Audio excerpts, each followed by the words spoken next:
In this video, we'll figure out if OBITO is worth the grind or worth to buy, so you can know if you should get him.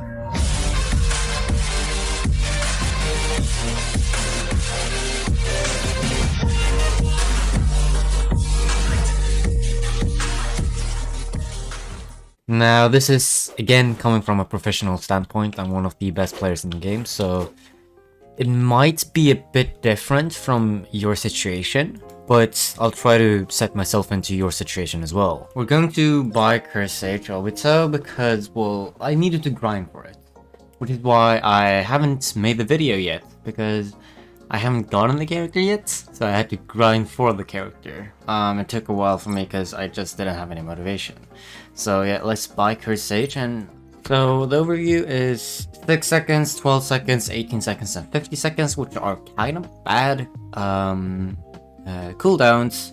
And then the assist is 75 seconds. I'm pretty sure the assist is basically like damage-wise, basically like Shanks, but we'll have to check that out as well. So yeah, the fourth ability does give you more attack range, but that is not something that you should like think is overpowered.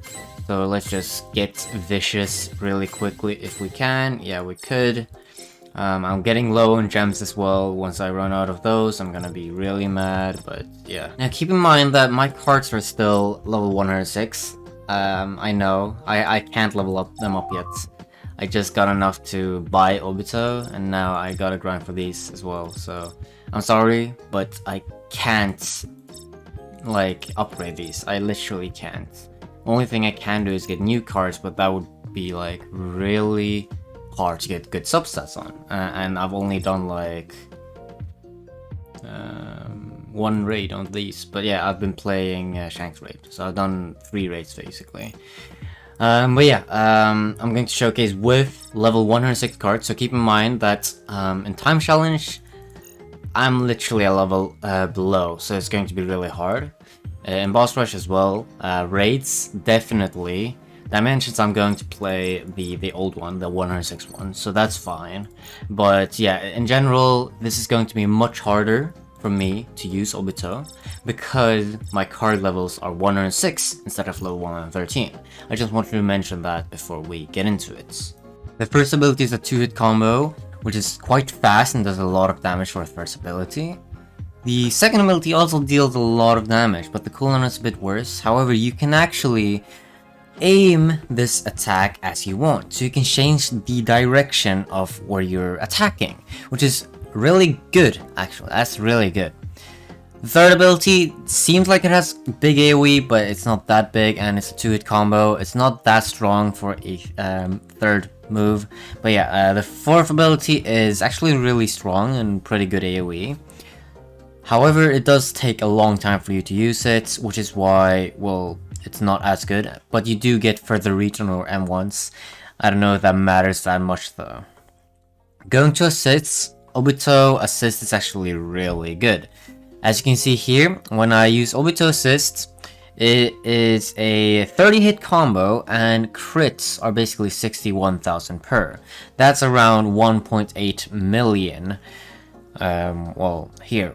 And then Shanks is basically the same cooldown, but it's also around 1.8 million. So it's like the same as Shanks. It's still a really good assist though. I'll start with the obvious downside with OBITO in Dimensions is that he doesn't have a dash, nor does he have a movement speed buff. So he's actually really slow, and without a short skin with perfect dashes, he isn't really viable in Dimensions because you can't really travel fast with him. However, he does have great AoE, pretty good cooldowns, and also huge damage, so you can actually do a lot of stuff with OBITO. Like, all of his abilities one-shots, even without crits most of the time from me. I just have to like hit all enemies, and since the AoE is quite big on all attacks, I can hit quite a lot. Sure, I do miss some things, but this was actually my first run ever with OBITO. I just bought him, and this was basically the first thing I did. And I didn't know how to use him, and I have FX on and everything, and I still got a pretty okay time. You can definitely get like 140 times with OBITO, However, he's not as good as Shanks and Accelerator, nor is he as good as Shadow Monarch because he doesn't have a dash and he doesn't have speed buffs. So he can't really travel fast. However, his damage is insanely good. His damage is really good. It just, I'll get onto it more later. And I also got a pretty lucky drop here. In Boss Rush, I messed up quite a lot. And I didn't get a good time. However, you have to think about it that I have worse cards than I'm supposed to have. And I probably didn't use optimal moves and I have effects on. So you can definitely get a lot faster times. I would assume you can get like a 40-second time. It's not as good as I thought it would be, but maybe I'm wrong as well. It might be better, but you can definitely get like 40-second times with Obito. His damage is really good. The only downside is basically his fourth ability. Same in speed rates, it's like my cards are really low level for my actual level. However, I think if it was the first speed raid and I had good level cards, you can probably get sub 10 seconds on the first speed raid with Obito. So that's actually really good in my opinion. Here I played Monkey Raid with no assist, or well, the healing assists, and in a solo raid, which I've done before, and with level 106 cards, so the comparison is kinda okay. The thing about Obito that I've noticed is, first of all, his fourth ability. His fourth ability is kinda mid, as it takes a long time for him to initiate it, and actually finish it, and it just isn't really worth the time. However, it does make up for it that its energy gain on the fourth ability is really good, and the damage is. So I'm not gonna complain about the fourth move as much as I do usually, because it's actually okay, even though it's kinda long. But energy gain is a huge thing. His energy gain is not that big, so he could be better with more energy, but still, his damage is really good. He got 550 million damage here, which is actually really good. Now keep in mind, 550 million damage is good for what situation I was in. I can still play in a full raid, 70% more damage. I can still play an Obito raid with Obito, so that's 250% more damage if you also use Priestess. I can upgrade my cards, which is huge. Every card will go from 12,000 to 90,000 attack. So that's like double damage total, I don't know. Not really, maybe. No, not really a double, but you get the point. It's like, it's huge. And then I can use assists as well. And then I can have an Asolfa user. So in the situation I was in, 550 million damage is crazy. Because I'm pretty sure like Shadow Monarch got like 670 million in that type of situation. And then like Shanks got like 570 million there as well. So Obito's actually really good for raids. I can see him getting 5-6 billion damage, maybe even 7 billion. I haven't checked on how much damage you can deal now with the new cards because I don't have the new cards, but yeah, he's actually really good for raids.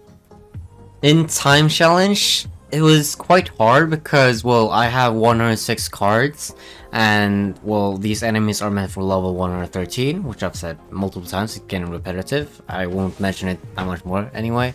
But yeah, it was hard because of that. But still, in this run, I would have still gotten about 1,000 Time Challenge, which is by no means easy.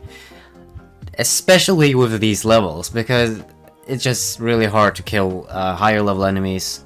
It's just straight up. So I'm pretty sure this is one of the better raid Time Challenge characters. I can't confirm this yet, but he's definitely enough for you to get 750 in Time Challenge. And since there are no quests anymore, the only thing you have to do in Time Challenge is basically 750. That's all you need to do. So Obito is actually a great fit for that.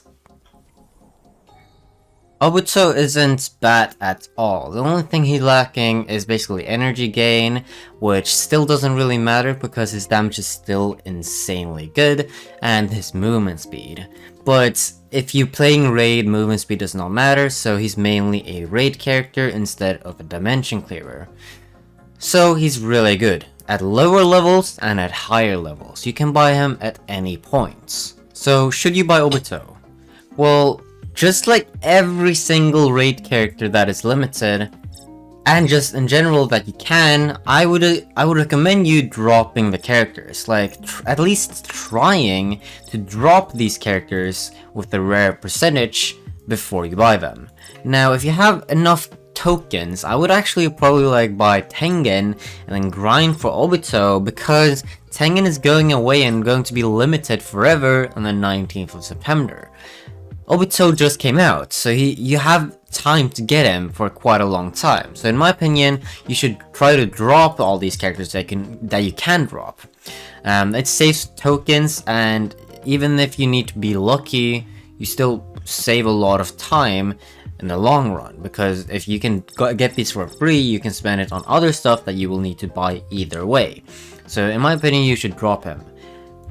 Should you grind for him then? Yes, you should. Obito's actually really good. And yeah, he's a limited great character. He's going to be exclusive forever, maybe. I don't know if it's forever, considering how they changed it before. But yeah, he's really good. I would just try to drop him, and then try to drop the other characters as well, like Tengen, Shanks, the 3 limited characters right now.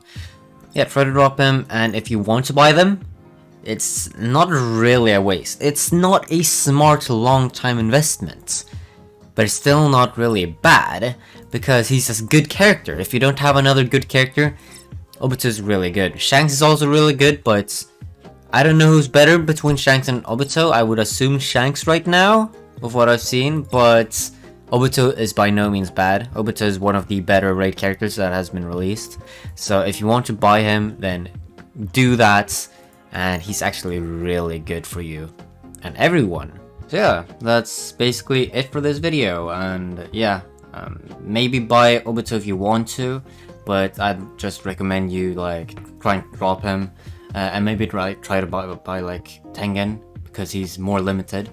So yeah, even though he's limited, Tengen is more limited, so maybe buy him and then grind for Obito. But yeah, I hope you enjoyed this video. Sorry that it took a while, because I need to get Obito first before judging him. And see you in the next one.